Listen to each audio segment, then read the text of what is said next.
क्या Indian fast bowlers बाकी टीमों के फास्ट बॉलर से ज़्यादा महारत रखते हैं बिलखुसूस स्विंग में? और क्या इससे पहले बॉल को लेके ऐसी कोई कंट्रोवर्सी शुरू हुई है और आईसीसी ने इससे पहले कभी बॉल्स चेकिंग का कोई मैकेनिज्म इंट्रोड्यूस करवाया है? जी नाजरीन, अस्सलाम वालेकुम। डेट चैनल के साथ मैं हूँ आपका मेज़बान अमजद अब्बासी। आज बात करेंगे कि इंडिया की जो परफॉर्मेंस है वर्ल्ड कप में वो दूसरी टीमों से हमें बिल्कुल उसमें फ़र्क नज़र आता है और इंडिया डोमिनेट कर रही है बिलखुसूस अपनी बॉलिंग के थ्रू। उससे कुछ शुकूक व शुबात भी पैदा हो रहे हैं कि इंडिया की टीम जो है वो उसकी बॉलिंग और दूसरी टीम के बॉलिंग में बिलखुसूस जो फास्ट बॉलिंग है उसमें इतना फ़र्क क्यों है, और और ख़ास कर जो स्विंग है उसमें इतना फ़र्क क्यों है? क्योंकि जो स्विंग की एक्सपर्टीज़ है वो तो इंग्लिश बॉलर्स के पास है, चाहे वो इंग्लैंड हो, ऑस्ट्रेलिया हो, न्यूजीलैंड हो या साउथ अफ्रीका हो। जब जब हमारी टीम्स एशिया से उन ममालिक में गई हैं तो मजबूत से मजबूत टीम वहाँ पे जाके वो उनके बॉलिंग की वजह से आती रही है, क्योंकि उनके बॉलर्स ने कभी भी हमारे जो इवन जो स्टार बैट्समैन जो कि यहाँ पे अच्छा परफॉर्म करते हैं हमने देखा वहाँ जाके वो फेल हुए, उसकी वाहिद वजह थी स्विंग। तो आज इस व्लॉग में ये बात होगी कि क्या कि ये तो नहीं है कि उन टेस्ट मैचेस में भी जो बॉल्स है, सिलेक्शन ऑफ बॉल जब की जाती हो, हमने देखा कि हमारे टू ग्रेट डब्ल्यूज वसीम और वकार मासवाई न्यूजीलैंड के वहाँ जाके वो परफॉर्मेंस ठीक देते रहे, लेकिन साउथ अफ्रीका में जाके हमारी परफॉर्मेंस बिल्कुल अच्छी नहीं थी एज़ कम्पेयर कि उनकी फास्ट बॉलिंग की वजह से हम मारते रहे। और यही कुछ सूरत हाल ऑस्ट्रेलिया में थी कि ये तो नहीं है कि न्यूजीलैंड वाले जो बॉल है वो एक जैसी इस्तेमाल करते रहे हो, कि माजी में भी ऐसा होता रहा हो कि बॉल्स में कोई डिफरेंस हो। और उसमें जो सबसे बड़ी बात यह है कि बॉल का जो वेट है वो कैसे मेजर किया जाता है। हमने देखा कि 90s में जब ये कंट्रोवर्सी हुई कि बॉल लेट स्विंग में जो पाकिस्तानी बॉलर्स की जो एक्सपर्टीज़ थी उनका कोई मुकाबला नहीं था। बाद में ये पता चला कि एक साइड जो है वो शाइनी रखी जाती थी और दूसरी साइड जो है वो रफ थी। रफ में वो चूँकि पसीना वगैरह और उस वजह से उस बॉल का वेट एक साइड से ज़्यादा हो जाता था और जो शाइनी साइड से उस तरफ से कम।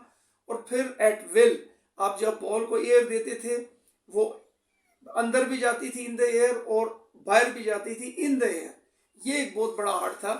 क्या कहीं ऐसा तो नहीं हो रहा कि इंडिया के बॉलिंग के वक्त बॉल जो वो ऐसी चुनी जाती हो कि जो एक साइड से उसका वेट में फ़र्क हो, यानी कि एक साइड से वो ज़्यादा भारी हो एज़ कम्पेयर टू दूसरी साइड जो है उसी की वो लाइट वेट हो, और जब उसे एयर दी जाती हो तो वो स्विंग ज़्यादा करती हो as compare to other team. क्योंकि एक ही मैच में इतना डिफरेंस नहीं हो सकता कि आप एक फौज। और ये बात आप नोट करेंगे कि पाकिस्तान और इंडिया का जो मैच हुआ था एशिया कप में, उसमें जो पहला मैच जो रेन इफेक्टेड था उसमें शायद कुछ सही बॉल दे दी गई थी पाकिस्तानी बॉलर्स को भी कि हमें वो स्विंग नज़र आई। लेकिन जो दूसरा मैच था उसमें हमने देखा कि पाकिस्तानी बॉलर्स ने जब बॉल करवाई तो लग रहा था विकेट बिल्कुल फ्लैट है, और वही जब इंडियंस आए और उन्होंने बॉलिंग करवाई तो ऑलमोस्ट एक बनाना स्विंग भी हमें नज़र आई, इन डीपर्स भी नज़र आए, और फिर पाकिस्तान वो मैच आ रहा। और फाइनल में तो इंडिया ने आउट क्लास किया श्रीलंका को कि वो बॉल जो श्रीलंका ने जब बॉल करवाई तो हमें कोई स्विंग नज़र नहीं आई, और फाइनल में इंडिया ने वन साइडेड मैच यानी कि 52-53-54 एक टोटल टीम को आउट किया। ये सूरत हाल कुछ यहाँ पे हमें नज़र आती है कि जब दूसरी टीम बॉलिंग कर रही होती है तो बिल्कुल एक फ्लैट पिच नज़र आती है, जब इंडिया बॉलिंग करवा रहा होता है हमें बेज यानी कि बहुत बड़ा फ़र्क नज़र आता है। बाकी आप देखेंगे कि नॉर्मली जब इंडिया में मैचेस होते हैं पाकिस्तान की टीम वर्ल्ड कप के अलावा जब जब गई है इंडिया को इंडिया में वनडे मैचेस में भी हराया और टेस्ट मैचेस में भी हराया है, लेकिन वर्ल्ड कप में तो हर दीगर कंट्रोवर्सीज हैं। जब इंडिया पाकिस्तान का मैच किसी वर्ल्ड कप या T20 वर्ल्ड कप में होता है या चैंपियंस ट्रॉफी में होता है तो उस वक्त तो और बातें चल निकली हैं, जो कि कुछ हमारे एक्स प्लेयर्स ने ये कहा है कि वो मैच तो बड़े पैमाने पे कहीं जाके उसके बारे में बातचीत होती है और पाकिस्तानी टीम को कहीं से कहा जाता है कि वो 2-3-4 प्लेयर्स हमें नज़र आते हैं कि उनकी परफॉर्मेंस डाउन नज़र आती है। जहाँ तक इस मामले का है, चूँकि सेमीफाइनल और फाइनल अभी रहता है, इंडिया जिस फॉर्म में नज़र आ रहा है और जो कंट्रोवर्सी जो कि असल रज़ा जो हमारे एक्स क्रिकेटर ने उन्होंने भी एक चैनल पे बात की है, हमारे सारे नाजरीन यहाँ पे पाकिस्तान में थ्रू आउट द वर्ल्ड ये बात कर रहे हैं, तो इस कंट्रोवर्सी को रिजॉल्व होना चाहिए। तो आईसीसी को भी ये देखना चाहिए मैच से पहले कि मैच बॉल के चुनाव का क्या मैकेनिज्म है। तो मैं चूँकि ये उर्दू में वीलॉग है, तो आप इस वीडियो को ज़्यादा से ज़्यादा शेयर करें कि अगर कोई कंट्रोवर्सी है तो ये वीडियो शेयर हो और आईसीसी सेमीफाइनल और फाइनल से पहले इस कंट्रोवर्सी को रिजॉल्व करे, ताकि एक एक लेवल प्लेइंग फील्ड मिले दोनों टीम्स को, कि ये ना हो कि बॉल में फ़र्क हो। और अब चूँकि उर्दू में मेरे ये है, लेकिन आईसीसी के लिए और इंग्लिश डिक्शन में, इंग्लिश लैंग्वेज में मेरे कुछ सवाल हैं, वो भी आप देखें। So viewers, my vlog was in Urdu, but since I have some inquiries as a cricket lover and as a spectator of cricket, just like a bowler in cricket match says, how is that?